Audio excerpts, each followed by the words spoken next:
Assalamualaikum warahmatullahi wabarakatuh. Di sini saya dari kelompok 12 mau mempresentasikan tentang tugas yang telah kami diskusikan bersama dengan judul Relay Diferensial sebagai Proteksi pada Transformator. Dari kelompok 12 sendiri itu ada 3 anggota. Yang pertama ada Ayulista Utami atau saya sendiri dengan NIM 18 19 10 20 10 54. Yang kedua ada Wahyu Agung Bagus Pribadi dengan NIM 18 19 10 20 10 67. Dan yang ketiga ada Bisri Atarica dengan NIM 18 19 10 20 10 90. Baiklah, sebelum masuk ke materinya, terlebih dahulu kita masuk dulu ke latar belakang sistem proteksi. Sistem proteksi trafo sendiri itu sangat penting karena apa? Karena transformator sendiri itu merupakan unsur utama dan merupakan mata rantai terpenting dalam penyaluran dan distribusi tenaga listrik. Nah, jadi fungsi transformator sendiri itu untuk menyalurkan daya listrik dari tegangan tinggi ke tegangan rendah ataupun sebaliknya yang tidak pernah lepas dari adanya gangguan. Karena apa? Karena jika terjadi gangguan maka hal itu dapat menghambat proses penyaluran energi listrik ke konsumen.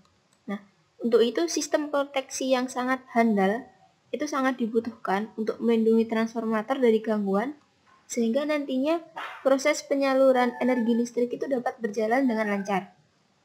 Baiklah, kita langsung aja masuk ke dasar teorinya. Yang pertama itu ada transformator. Transformator sendiri itu merupakan suatu alat listrik statis yang digunakan untuk mengubah tegangan bolak-balik menjadi lebih tinggi atau lebih rendah dan digunakan untuk memindahkan energi dari suatu rangkaian listrik ke rangkaian lainnya tanpa merubah frekuensi dari tegangan tersebut. Nah, transformator ini juga disebut peralatan statis karena tidak ada bagian transformator ini yang berputar seperti halnya motor ataupun generator. Nah, dalam bentuknya transformator ini terdiri dari 2 kumparan dan 1 induksi mutual. 2 kumparan itu sendiri terdiri dari kumparan primer dan kumparan sekunder. Nah, kumparan primer sendiri merupakan kumparan yang menerima daya dan dinyatakan sebagai terminal masukan, dan kumparan sekunder merupakan kumparan yang melepas daya dan dinyatakan sebagai terminal keluarannya. Kedua kumparan primer dan sekunder ini dibelit pada suatu inti yang terdiri atas material magnetik berlaminasi. Nah, secara sederhananya, transformator ini dapat dibagi menjadi 3 bagian, yaitu ada lilitan primer, lilitan sekunder, dan inti besi. Lilitan primer sendiri merupakan bagian transformator yang terhubung dengan sumber energi atau catu daya, atau biasa disebut sebagai terminal masukan dari trafo. Kemudian lilitan sekunder merupakan bagian transformator yang terhubung dengan rangkaian beban atau terminal keluaran dari transformator. Nah, sedangkan inti besi itu merupakan bagian trafo yang bertujuan untuk mengarahkan keseluruhan flux magnet yang dihasilkan oleh lilitan primer agar masuk ke lilitan sekunder. Nah, jadi lilitan primer sama lilitan sekunder tadi itu berbelit pada suatu inti besi dari transformator. Untuk prinsip dasar dari transformator sendiri. Nah, transformator terdiri dari 2 bagian gulungan yang dipisahkan satu sama lain, yang dibelitkan pada inti yang sama. Daya listrik dipisahkan dari kumparan primer ke kumparan sekunder dengan perantara garis gaya magnet atau flux magnet yang dibangkitkan oleh aliran listrik yang mengalir melalui kumparan primer. Nah, untuk dapat membangkitkan tegangan listrik pada kumparan sekunder, flux magnet yang dibangkitkan oleh kumparan primer ini harus berubah-ubah. Nah, untuk mengetahui hal ini, aliran listrik yang mengalir melalui kumparan primer haruslah listrik bolak-balik atau listrik AC. Nah, saat kumparan primer dihubungkan ke sumber listrik AC, maka pada kumparan primer akan timbul gerak gaya magnet. Nah, ini untuk bagian-bagian dari transformator itu sendiri. Di sini bisa dilihat untuk yang saya tunjuk yang sebelah kiri itu merupakan sisi primer, untuk yang sebelah kanan itu merupakan sisi sekunder. Nah, berdasarkan gambar di PPT itu bisa kita lihat jumlah lilitan antara lilitan primer sama sekunder, di mana jumlahnya lebih banyak lilitan sekunder, maka jenis trafo yang digunakan adalah trafo step up, di mana diketahui sendiri jenis-jenis trafo itu ada beberapa jenis. Yang biasa digunakan itu ada trafo step up sama trafo step down, di mana trafo step up itu digunakan untuk menaikkan level tegangan dan trafo step down itu digunakan untuk menurunkan level tegangan. Di sini terdapat keterangan gambar di mana U1 ini merupakan tegangan dari sisi primer. Kemudian mengalir arus I1 atau arus primer menuju ke kumparan. Nah, di sini bisa dilihat E1 ini merupakan E1 atau EP ini merupakan GGL induksi pada kumparan primer. Mungkin ini bisa dilihat pada gambar ya. Terus ini flux magnet itu mengalir dari bawah ke atas, dari atas ke bawah. Jadi berbalikan dari jarum jam.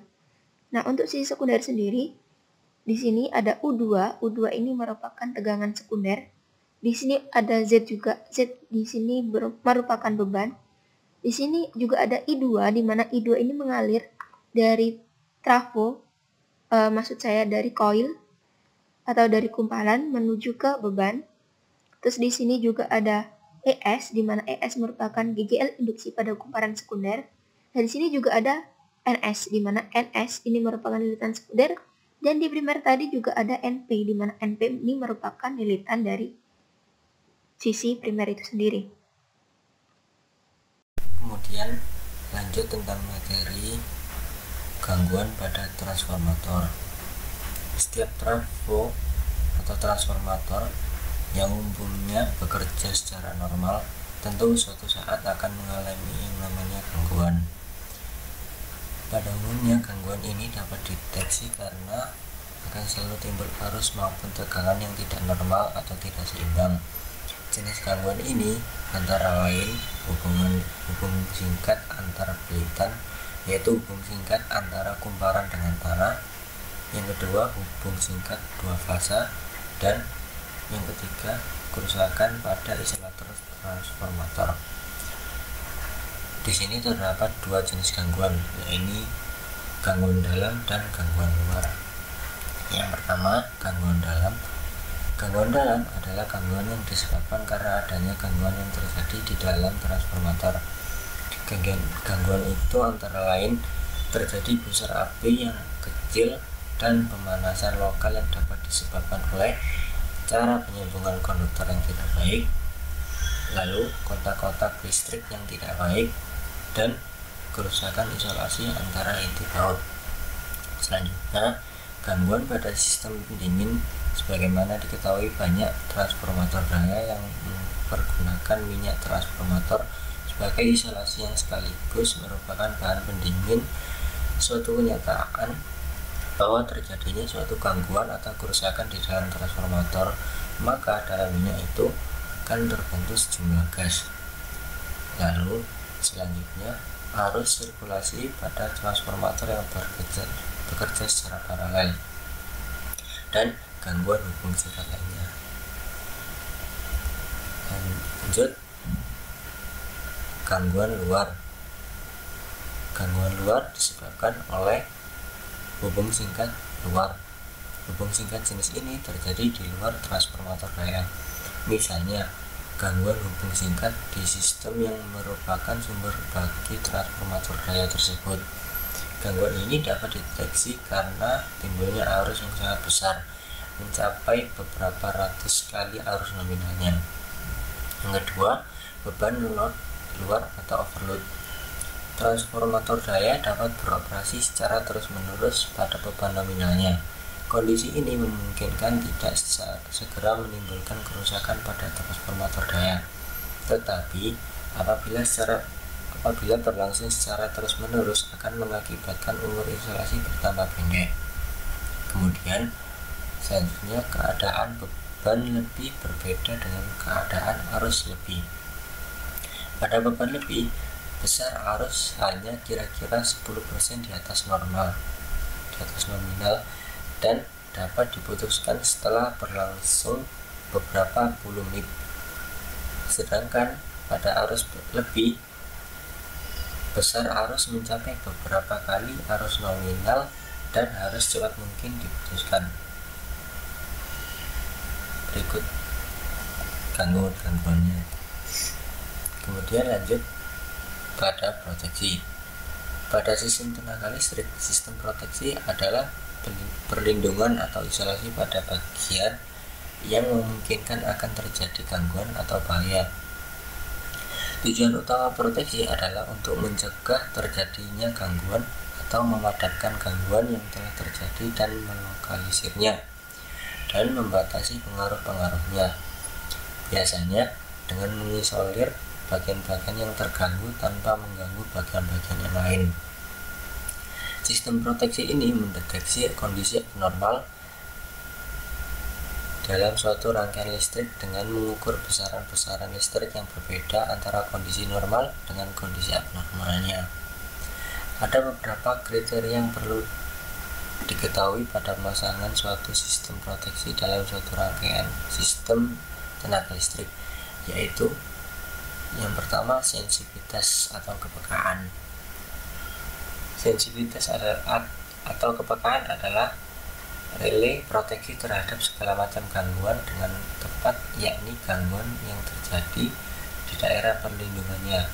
Sensitivitas suatu sistem proteksi ditentukan oleh nilai terkecil dari besaran penggerak saat peralatan proteksi yang beroperasi. Nilai terkecil besaran penggerak berhubungan dengan nilai minimum arus gangguan dalam daerah yang dilindunginya. Yang kedua, selektivitas dan diskriminatif. Selektif berarti suatu sistem proteksi harus dapat memilih bagian sistem yang harus diisolir apabila relay proteksi mendeteksi gangguan. Dan lalu selanjutnya kecepatan. Suatu sistem proteksi perlu memiliki tingkat kecepatan sebagaimana ditentukan sehingga meningkatkan mutu pelayanan, keamanan manusia, peralatan, dan stabilitas operasi. Lalu selanjutnya keandalan. Suatu sistem proteksi dapat dikatakan andal jika selalu berfungsi sebagaimana yang diharapkan. Sistem proteksi disebut tidak andal bila gagal bekerja pada saat dibutuhkan dan bekerja saat proteksi itu tidak seharusnya bekerja. Dan yang terakhir, ekonomis. Suatu perencanaan teknik yang baik tidak terlepas tentunya dari pertimbangan nilai ekonomisnya. Suatu relay proteksi yang digunakan hendaknya ekonomis, seekonomis mungkin, dengan tidak mengesampingkan fungsi dan keandalannya. Ada dua kategori proteksi yang dikenal, yaitu proteksi utama dan proteksi pembantu. Proteksi utama adalah pertahanan utama dan akan membebaskan gangguan pada bagian yang akan diproteksi secepat mungkin. Mengingat keandalan 100% tidak hanya dari perlindungan tetapi juga dari trafo arus, trafo tegangan, dan pemutus rangkaian yang tidak dapat dijamin. Untuk itu perlu dilakukan pembantu pada alat proteksi tersebut. Proteksi pembantu bekerja bila relay utama gagal dan tidak hanya melindungi daerah berikutnya dengan perlambatan waktu yang lebih lama dari relay utamanya. Kemudian selanjutnya tujuan pemasangan relay proteksi trafo daya. Maksud dan tujuan pemasangan relay proteksi pada transformator daya adalah untuk mengamankan peralatan atau sistem sehingga kerugian akibat gangguan dapat dihindari atau dikurangi menjadi sekecil mungkin dengan cara yang pertama, mencegah kerusakan transformator akibat adanya gangguan atau ketidaknormalan yang terjadi pada transformator atau gangguan pada bain transformator. Yang kedua, mendeteksi adanya gangguan atau keadaan abnormal lainnya yang dapat membahayakan peralatan atau sistem.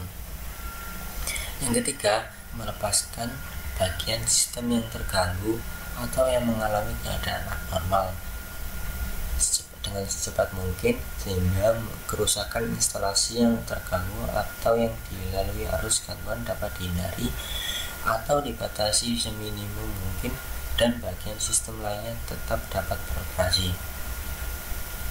Lalu yang keempat, memberikan pengamanan cadangan bagi instalasi lainnya. Yang kelima, memberikan pelayanan keandalan dan mutu listrik yang terbaik kepada konsumen. Dan yang terakhir, mengamankan manusia terdapat bahaya yang ditimbulkan oleh listrik. Di sini saya akan melanjutkan, yaitu tentang relay diferensial. Jadi, relay diferensial ini merupakan suatu relay yang prinsip kerjanya berdasarkan keseimbangan atau balance, yang membandingkan arus-arus sekunder transformator harus terpasang pada terminal-terminal peralatan ataupun instalasi listrik yang diamankan. Relay diferensial sendiri digunakan sebagai pengaman utama atau main protection pada busbar bila terjadi suatu gangguan. Relay ini sangat selektif dan sistemnya kerjanya juga sangat cepat. Relay diferensial juga mempunyai prinsip dalam kondisi normal, arus yang mengalir melalui peralatan listrik yang diamankan, berupa generator maupun transformator. Apabila terjadinya gangguan di luar daerah pengamanannya, maka relay diferensial tidak akan bekerja seperti gambar 2, yang mana gambar 2 ini nanti akan dijelaskan pada slide berikutnya. Di bawah ini, pada saat sisi primer kedua CT atau current transformer dialiri arus dan arus, dengan adanya rasio CT1 dan CT2 yang menuju relay besarnya adalah sama, maka relay tidak akan bekerja karena sirkulasi arus gangguan di luar daerah kerja relay diferensial dan tidak memiliki pengaruh arus yang mengalir ke CT yang terpasang pada alat proteksi. Nah, pada slide berikut terdapat dua buah gambar, yang mana gambar di sebelah kiri adalah gambar relay diferensial dalam keadaan normal. Jadi dapat dilihat pada gambar sebelah kiri, disebutkan bahwa relay diferensial ini digunakan sebagai pengaman trafo. Yang kedua, dalam keadaan normal, arah IP dan IS seperti pada gambar. Jadi di sini terdapat IP dan IS, arahnya seperti pada gambar ini. Kemudian yang ketiga, di sisi sekunder masing-masing CT arus keluar dari terminal dot. Jadi di sini terdapat CT atau current transformer di sini dan di sini. Jadi masing-masing arus di sini keluar dari terminal dot atau dot polarity. Yang keempat, karena IP dan IS ini sama besar tapi arah berlawanan, maka relay diferensial ini tidak dialiri arus. Kemudian yang berikutnya adalah gambar relay diferensial dalam keadaan gangguan, yang mana gambarnya dapat kita lihat di sebelah kanan di bawah ini. Yang pertama disebutkan dalam keadaan gangguan, arah IP seperti pada dan hanya IP. Jadi dapat dilihat di sini arah IP hanya satu saja di sebelah sini. Kemudian yang kedua, di sisi sekunder CTP, arus IP keluar dari terminal dot dan mengerjakan diff ray atau differential relay. Nah, jadi di sini. Ini dot polarity-nya di sisi sekunder CTP. Kemudian dapat diperhatikan juga yang ketiga, perhatikan terminal sekunder CTP dan CTS terhubung ke diff ray atau differential relay yang berlawanan atau beda sudutnya adalah 180 derajat. Baik, selanjutnya adalah karakteristik relay diferensial. Jadi karakteristik diferensial ini dibuat sejalan dengan unbalanced current, yaitu untuk menghindari terjadinya kesalahan kerja. Kesalahan kerja disebabkan karena CT rasio mismatch, yaitu adanya pergeseran fasa akibat belitan transformator tenaga yang terhubung Y delta. Perubahan tap tegangan atau perubahan posisi tap changer pada transformator tenaga oleh on-load tap changer atau OLTC yang menyebabkan CT mismatch juga ikut berubah. Kesalahan akurasi CT, kemudian perbedaan kesalahan CT di daerah jenuh atau saturasi CT, dan inrush current pada saat transformator energized menimbulkan unbalanced current yang bersifat transient. Untuk mengatasi masalah unbalanced current pada relay diferensial, caranya adalah dengan menambahkan kumparan yang menahan bekerjanya relay di daerah. Jadi, kumparan ini disebut sebagai restraining coil. Sedangkan kumparan yang mengerjakan relay tersebut disebut operating coil. Slope didapat dengan membagi antara komponen arus diferensial dengan arus penahan. Slope 1 akan menentukan arus diferensial dan arus penahan pada saat kondisi normal dan memastikan sensitivitas relay pada saat gangguan internal dengan arus gangguan yang kecil. Sedangkan slope 2 ini berguna supaya relay tidak bekerja oleh gangguan eksternal yang berarus sangat besar, sehingga salah satu CT mengalami saturasi atau diset dengan slope lebih dari 50%. Berikutnya ada sifat relay diferensial. Jadi sifat pengaman relay diferensial ini sebagai pengaman utama bekerja sangat efektif dan cepat dan tidak perlu dikoordinir dengan relay yang lain. Jadi relay ini juga tidak dapat digunakan sebagai pengaman cadangan untuk seksi atau daerah berikutnya. Jadi daerah yang pengamannya dibatasi oleh pasangan trafo arus di mana relay diferensial dipasang. Penggunaan relay diferensial untuk pengaman generator, trafo daya, saluran transmisi yang pendek, serta motor-motor yang kapasitasnya besar. Berikutnya, terdapat persyaratan pengaman relay diferensial. Nah, di sini terdapat relay diferensial sendiri memiliki beberapa syarat yang harus dipenuhi sebagai pengaman. Di antaranya terdapat 3 macam. Yang pertama ada current transformator atau CT yang digunakan harus mempunyai rasio perbandingan yang sama sehingga 1 sama dengan 1 serta sambungan dan polaritas CT1 dan CT2 sama. Yang B adalah pemasangan auxiliary current transformator yang terhubung Y atau bintang karena harus membandingkan arus pada 2 sisi tanpa perbedaan fasa. Dan yang ketiga adalah karakteristik kejenuhan CT1 dan CT2 harus sama. Ya, demikian presentasi dari kelompok 12. Apabila ada kekurangan dan salah kata, kami mohon maaf. Kami ucapkan wassalamualaikum warahmatullahi wabarakatuh.